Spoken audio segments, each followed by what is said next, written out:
Doctor Sandeep, आपसे पूछूं, जो पुरानी थ्योरी है कि चर्च और थ्रोन, मतलब जो रिलीजन और राजनीतिक नेता एक हो, ये बहुत पुराना एक चलता है, और उससे अच्छा इस समय योगी जी को छोड़ के और कोई नहीं है। वो लाला रामदेव की तरह कोई भगवा पहन के मार्केटिंग नहीं करते हैं। भाई हम लोग जितना भी कह लें, कोई भी उसको माने या ना माने, गोरखनाथ मठ, आप भी बगल के हैं, गोरखनाथ मठ की अपनी एक हैसियत है, उसके पास अपने लोग उसको मानने वाले हैं, जो बीजेपी के घोर आलोचक हैं, जो बीजेपी के, लेकिन गोरखनाथ मठ की बात आती है तो उसके सामने वो सिर अपना झुकाते हैं। योगी आदित्यनाथ उस मठ के तो हेड है ही, इसको तो कोई उनसे ले नहीं सकता है। अब साथ में उनको उत्तर प्रदेश भी का मुख्यमंत्री भी बना दिया गया है। उत्तर प्रदेश के मुख्यमंत्री बनने के बाद उनको जिस तरह से जो जो काम किए गए, वो काम वो उन्होंने कुंभ किया। उसके बाद ये कोशिश की गई थी कि बाई इलेक्शन में उनको निपटाया जाए, वो भी बेकार हो गया। ये भी तय है कि उत्तर प्रदेश में 2027 का इलेक्शन बीजेपी के लिए बहुत कठिन है, क्योंकि जिस तरह से एंटी इनकम्बेंसी है और जिस तरह से कांग्रेस और समाजवादी पार्टी का सिंक है, वो बिहार में तो बहुत साफ दिखाई दे गया। तेजस्वी यादव बीच में बैठे, कोई दिक्कत ही नहीं थी, लोग कह रहे थे टूट जाएगा टूट जाएगा, लालू गुस्सा, ये गुस्सा। ऐसे में आपको क्या, और मैं एक और चीज बता दूं डॉक्टर राकेश, वो जिस प्रोग्राम में थपकी दे रहे थे, वो प्रोग्राम मुजफ्फर अली साहब का था, और मुजफ्फर अली साहब की जायदाद से लेके सारा कुछ उत्तर प्रदेश में ही है। तो वो जिस दिन अगर अगर योगी जी का मन हुआ तो जिस दिन बुलडोजर चाहेंगे उस दिन चलाने लगेंगे। तो थपकी देना एक बात है, और मुजफ्फर अली साहब का यहाँ नतमस्तक होना एक दूसरी बात है। डॉक्टर संदीप, ऐसे में आपको क्या लगता है कि ये जो एक बड़ा कारण, मुझे मुझे ये लगता है कि जैसे डॉक्टर राकेश ने कहा, मुसलमान, बीजेपी के पास उससे अच्छा यह है कि किसी दलित को बना दे। मैं सही बता रहा हूं कि दलित को बनाते ही आज जो एंटी दलित इमेज हो गई है बीजेपी की, जो हो भी गई है, जो वो केवल नाम के लिए है, रिप्रेजेंटेशन नहीं है, पार्टिसिपेशन नहीं है, ऐसे में योगी उनके लिए कितना गले की फांस है, उनको निकाल के बाहर नहीं किया जा सकता है, उनको रखना ज्यादा मुश्किल है। एक जो जो चर्चा चल रही है, बीजेपी अपना अध्यक्ष नहीं बना पा रही है, इससे इंडिया गठबंधन का क्या फायदा हो रहा है, जरा ये भी बताइए। जी, इंडिया गठबंधन का तो बहुत फायदा हो सकता था, लेकिन इंडिया गठबंधन इसको प्रोपेगेट नहीं कर पा रहा है कि कोई आंतरिक लोकतंत्र नहीं है इनकी पार्टी में, वो उसको फैला नहीं रहा है, ये उनका फेलियर है।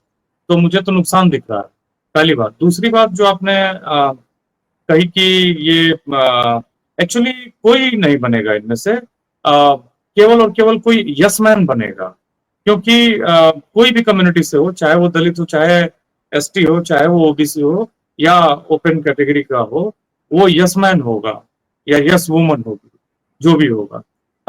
याद रखिए, अभी जितने भी चीफ मिनिस्टर बने कौन है ये?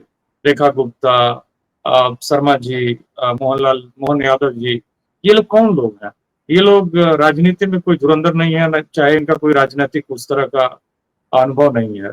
तो सभी बेसिकली क्या है कि एक बात तो स्पष्ट है कि जो ये बातें चल रही हैं संजय जोशी, योगी आदित्यनाथ की, इनमें से किसी को बनना ही नहीं है। क्योंकि कोई भी जो पॉलिटिकल पार्टी है, कहने को लोकतंत्र है, लेकिन ये एक राजतंत्र है, सीधा सा मामला है, एक राजतांत्रिक ढंग से चल रही है, इनमें कोई लोकतंत्र नहीं है, क्योंकि पावर ऊपर से ही नीचे पहुंच रहा है, और उसमें जो ऊपर का आलाकमान चाहता है वही होता है। जो लोग कहते थे कि 2.5 लोगों की सरकार है, तो वो उसी तरह से 2 लोगों की सरकार है अभी भी। जिनको अपने पे ट्रस्ट है वो लोग अपने हिसाब से चला रहे हैं, वो अपने जो कब्जे में उनके जो आ, आ, सत्ता है वो दूसरों को नहीं देने वाले हैं। रही बात संघ, तो मुझे नहीं लगता है, मेरी व्यक्तिगत राय है कि संघ कोई बार्गेन करने की पोजीशन में है या संघ कुछ असर्ट करने की पोजीशन में है, क्योंकि संघ जिस विचारधारा को फॉलो करता है, उस विचारधारा में इतना दम नहीं है कि वो पूर्ण बहुमत से सत्ता में आता कभी। याद रखिए 2014 का 12 का जो आंदोलन था, कांग्रेस के करप्शन के परसेप्शन के खिलाफ बनाया गया, जो परसेप्शन कांग्रेस करप्ट है, ए राजा को सजा हुई, कनिमोई को सजा हुई, और ये लोग रामलीला मैदान में पार्लियामेंट तक ये लोग सब कुछ करने में सफल रहे और चुनाव जीत गए। गुजरात मॉडल का एक नकली सब कुछ दिखाया गया और हुआ। लेकिन ठीक है, इसमें एक मौका मिला इनको, लेकिन उसके बाद जो इनकी बेसिकली जो एक हिंदू मुसलमान की पोलराइजेशन की पॉलिटिक्स है, उसका इनको फायदा मिला है जो मोदी जी ने अचीव किया है। बेसिकली जैसे संजय जोशी की बात हो रही थी, तो संजय जोशी को इसलिए नहीं बनने देंगे कि उनके वो शुरुआती दौर के राइवल है। क्योंकि जब इन्होंने राजनीति शुरू की, मोदी जी ने, प्रचारक थे ये, और 1990 के गुजरात के चुनाव से पहले इनको जनरल सेक्रेटरी बनाया गया। फिर उसके बाद इनको 95 के आसपास नेशनल जनरल सेक्रेटरी बनाया गया। और इनकी जो थी वो एक कन्फ्लिक्ट चल रही थी जोशी के साथ और शंकर सिंह बघेला के साथ, इनको दिल्ली भेज दिया गया। लेकिन ये मानने वाले नहीं थे, इन्होंने आडवाणी जी को अपने पक्ष में किया, फिर वहां की इंटरनल पॉलिटिक्स में केशुभाई पटेल को अपने साथ ले लिया और ठिकाने लगा दिया, फिर चीफ मिनिस्टर बन गया। फिर उसके बाद इनके प्रयोग होते रहे। इन्होंने प्रयोग भी बड़े बड़े किए हैं। ये सटल है थोड़ा, योगी आदित्यनाथ इनकी तरह सटल नहीं है, महीन नहीं है। वो इन्होंने बहुत सटल ढंग से, मोदी जी ने अपनी विचारधारा और अपने असली काम को किया बहुत महीन ढंग से। याद रखिए, वो ये भी जनता को बताने में सफल रहे कि वो गरीब के बेटे हैं, चाय बेचा है, ओबीसी हैं, ये सब कुछ उन्होंने कम्युनिकेट किया, जबकि ये सब कुछ जुगाड़ है। ओबीसी भी वो 1999 में बने, तो उससे पहले नहीं थे, और तमाम तरह की चीजें हैं। तो बेसिकली मुझे जो लगता है कि ये जानबूझ के ये लोग कोई चुनौती नहीं लेंगे। और योगी आदित्यनाथ पर भी जिस तरह के आरोप हैं, ऐसा नहीं कि उनके लिए बहुत आसान होगा। जैसे 69,000 टीचर्स की भर्ती में उनपे बहुत गंभीर आरोप है। अभी उनके एक आईएएस ऑफिसर थे, आनंद प्रकाश या अभिषेक प्रकाश, जिनके ऊपर 5% कमीशन लेने का, सोलर पैनल लगाने वाली कंपनी से 5% करप्शन के चार्ज लगे हैं। और सीए एनआरसी में जिस तरह से उन लोगों ने प्रोटेस्टर्स को मरवाया, कई लोगों को तो टॉर्चर किया, कई लोगों को ऐसे ही डिटेन किया, ये थोड़ा सा बहुत वो था। तो मुझे लगता है कि मोदी जी ने बहुत, अगर मैं इसको ठेठ भाषा में कहूं, तो मोदी जी बहुत मायावी है। योगी जी को उतना मायावी होने में बहुत समय लगेगा। और वो माया जो है, वो मायावी होने का जो मामला है, वो बहुत महीन ढंग से मतलब आता है, और उसको उन्होंने कल्टीवेट किया है। तो एक्चुअली जो भी बनेगा वो कोई यस मैन होगा, कोई इस तरह का व्यक्ति जो चुनौती बन जाए, वो बनना ही नहीं है। संजय जोशी को आफत क्यों लेनी है? जब हरेन पांड्या को हटाना पड़ा, तो फिर संजय जोशी को हटाने की, झूठ मूठ की हटाने का काम क्यों करना है? लाइए और फिर हटाइए उसको।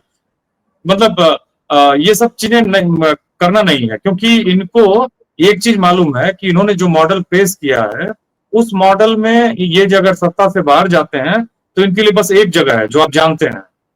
अगर ये सत्ता से बाहर जाते हैं तो बस एक जगह है दो लोगों के लिए, क्योंकि इन्होंने इतने काम किए हैं कि उसको छोड़ के दूसरी जगह है ही नहीं। स्नूप गेट, गुजरात में जिस तरह के चीजें हुई हैं, पूरे भारत में जो हो रही हैं, और अडानी का मामला है, इनका मामला, उनका मामला, ये सत्ता को छोड़ेंगे नहीं।